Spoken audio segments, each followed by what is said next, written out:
We are 6 innings gone here in Muncie, Indiana. Top of the 7th action. Ball State playing host to Southern Indiana.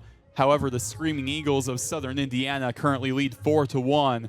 Back on the mound for his 4th inning of work, it's Drew Young for the Cardinals. He has been locked down. However, his predecessors in Zach LeDuc and Will Jacobson giving up those 4 runs. How can Young continue the positive momentum even though he might not be getting the run support he wants? You just have to not give up anything here. It's still a good situation for Ball State.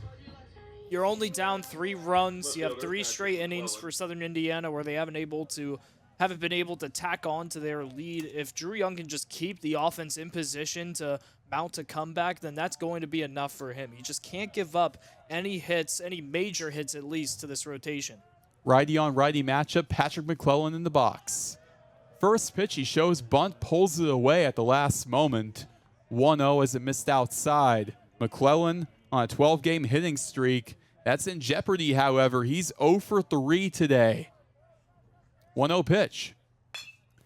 Hard hit ground ball to shortstop Grego. He collects, sends it to first. He got him for the first out. That 12-game hitting streak, unless we see McClellan later on, it's very much on the line. Now you go to Kai Holiday in the 2 spot for the Screaming Eagles. Right-handed batter. So far today is 0 for 1. He's been hit by a pitch and he's walked. Righty on righty, the senior. First pitch. Goes with a slider, unable to drop low. Misses for a ball, 1-0. Holiday showed bunt there. Let's see if he continues with 1 out, nobody aboard here. The 1-0 from Drew Young, lets it rip. This time the inverse, goes with a fastball on the inside part of the plate, again missing. 2-0 the count, the senior Kai Holiday batting .227. Transfer after a season at Lenore-Rhine University. The 2-0 is in the air, foul, 2 balls and 1 strike. Holiday, he was a star back in high school on the gridiron. He actually played 2 years of football at Northeast Mississippi Community College as a wide receiver. 2-1 low and away with the slider, misses. Drew Young has Holiday in the 3-1 count. But Holiday, he was actually getting some looks coming out of high school to play wide receiver for Ole Miss. He's an athletic guy, very smart. 3-1 leaves a bunt on the left side. Young, the pitcher, unable to collect it. He tried to go barehanded with it, but Kai Holiday is able to reach first base. With 1 out, now a runner on first for the Screaming Eagles. Up comes their top hitter, Cole Kitchens, who has a 3-run home run today. That's tough for Young. That's just such a great bunt by Holiday. Leaves it right over into the left infield between the third baseman, Richter, and Young. And there's just not much of an opportunity to get that ball in time. He knew he had to barehand it to throw it as soon as he grabs it, and maybe just thought too much about sending it to first base, not enough about grabbing it off the ground. Drew Young gets a mound visit. The entire Cardinal infield greeting him, including head coach Rich Maloney. That'll be the end of Drew Young's day. Young did all he could for this Cardinals team. Now Ball State going to their 4th pitcher. We're going to take a quick break as we let him get warmed up. You're listening to Ball State Baseball on SL Digital Radio, presented by Victory Honda of Muncie. We return here in the top of the 7th inning. Southern Indiana, a 4-1 lead over Ball State. An overcast day. It's very windy. Cardinals going to their 4th pitcher on the mound. Owen Quinn getting warmed up. Quinn has been one of the top guys out of the bullpen for Rich Maloney and the Cardinals. The junior with a 2.2 ERA on the season through 24 innings, only giving up 6 earned runs. How can Quinn continue the dominance, Braden? He just has to find a way to keep the Cardinals from allowing the Screaming Eagles to put more players into scoring position. Once they do that, we've just seen the confidence of the hitters on the USI side boost. It's like you see a guy on second base, you see a guy on third, and all of a sudden these guys are swinging deep. That's exactly what happened for Cole Kitchens. He had players on second and third and felt the confidence, sent it yard, and all of a sudden 3 runs up for USI. If he can just keep Holiday over at first base and keep everybody else away from the tight situations, he should be fine. Something interesting, he attended Lawrence North High School, was an absolute star there. 2 letters, .318 batting average. He played for Richard Winsenreed, who is the father of Jacob Winsenreed. There you go, a little bit of a family connection there. But for now, Winsenreed and Quinn, competitors. Righty on righty, it's Cole Kitchens in the box for Southern Indiana. One of their top hitters, batting .523 in the last 10 games. Now a 13-game hitting streak for him. He has a 3-run home run on the day. Righty on righty, Quinn, the first pitch. Swing and a miss, goes with the curveball. He's on top of it. Kai Holiday on first base for the Screaming Eagles. 1 out here in the top of the 7th inning. 4-1 Southern Indiana lead over the Cardinals. Quinn, he sets it up. Let's see 0-1 fly. Back to the curveball, another swing and a miss. 0-2 our count. Owen Quinn with his battery partner, Garrett Arnold. They played summer ball out together out on the West Coast. Quinn's 0-2. Drops too low on the curveball, 1-2 the count. And that is where Arnold, who was in the transfer portal at the time at Newman, this is where he found out about Ball State. Owen Quinn got him connected with Rich Maloney, and the rest is history. A great connection, bringing Arnold into the program. Owen Quinn's 1-2. Curveball, hard hit chopper to Grego. The shortstop steps on the bag at second. The throw to first, he got him. Dylan Grego turning the double play all by himself. And that'll do it for the top of the 7th inning. Now to the bottom of the 7th. Ball State looking to rally back. They trail 4-1 to Southern Indiana. We'll be right back. You're listening to Ball State Baseball on SL Digital Radio, presented by Victory Honda of Muncie.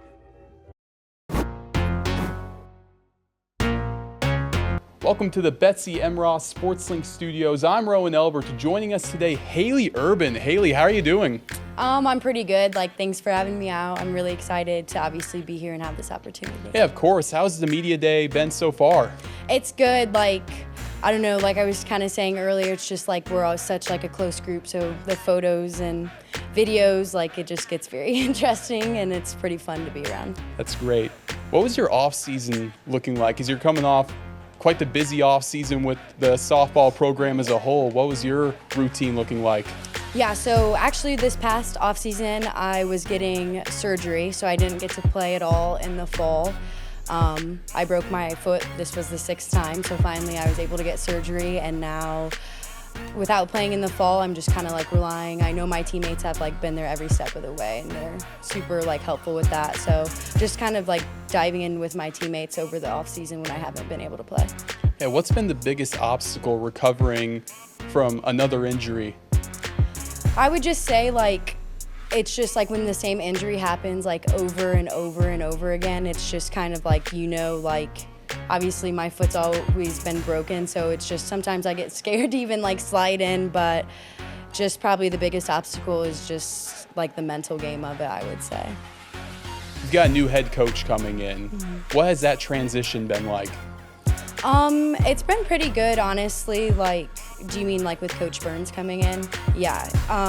He was already our hitting coach, and he's our third base coach, and so he's already such a big step in the program and such a big role in the program that it was pretty flowy and flowed kind of right in.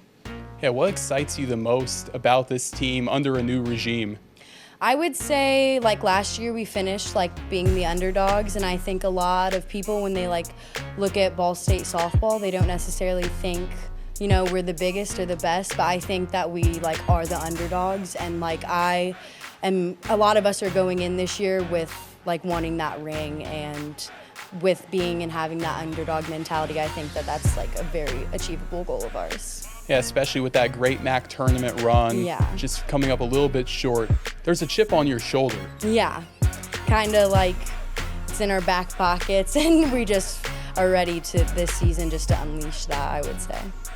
And shifting gears, you come from Columbia City High School, so you've grown up in the Indiana area. Yeah. What does it mean for you to continue your softball career in the Hoosier State?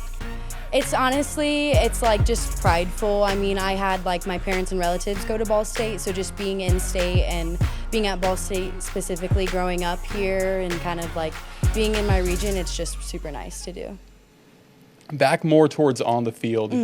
You're an overall utility player. What would you say is the best part about your game if you could choose one?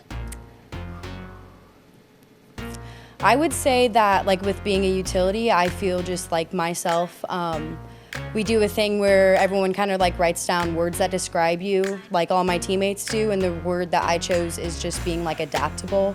And I would say, like, being a utility, sometimes there's like a certain play where I can get pulled into the infield, so I would just say being adaptable and just being prepared for whatever is like coming towards me. And with a big season coming up, a lot of expectations on this team. What's your biggest goal? My biggest goal, like I said, and I think it's the team's goal, is just to get that ring. Like last year with like not achieving that, now we know kind of how it feels to get there. And now like all of us, since we felt that way, like our biggest goal is just to win the MAC and get the ring, I think. And finally, I'll let you go on this question. Home run, you hit your first home run at Ball State this season. Let's say it happens. What's your home run celebration? I think I'm gonna there's a little move that I do. It's a little like awkward dancing kind of stinky leg type thing, and just, you know, as I press on home, kind of do that, and I think everyone would enjoy that. So hopefully I'm prepared to hit the home run this year, that's for sure. No bat flip? I think we get in trouble for that, honestly. Yeah, you're kind of crossing a line there. I'll leave, you know, my stinky leg's pretty stinky, so. Oh, okay. Leave that, but yeah. Well, thank you for your time, Haley. Yeah, thank you guys. Ethan Britton-Watts in trouble, has to go inside the Sparks. One-on-one with Burchick. Near corner Mason Jones now. They go back top of the key to Hill with 10 seconds left on the shot clock. Britton-Watts on the right wing. A screen from Sparks draws a double team.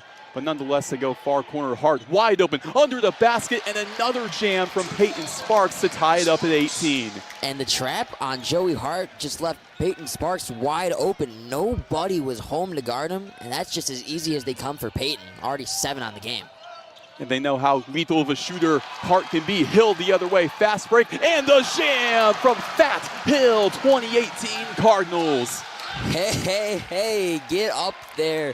Jeremiah Hill, what a dunk that was, giving Ball State the lead and giving this crowd some life.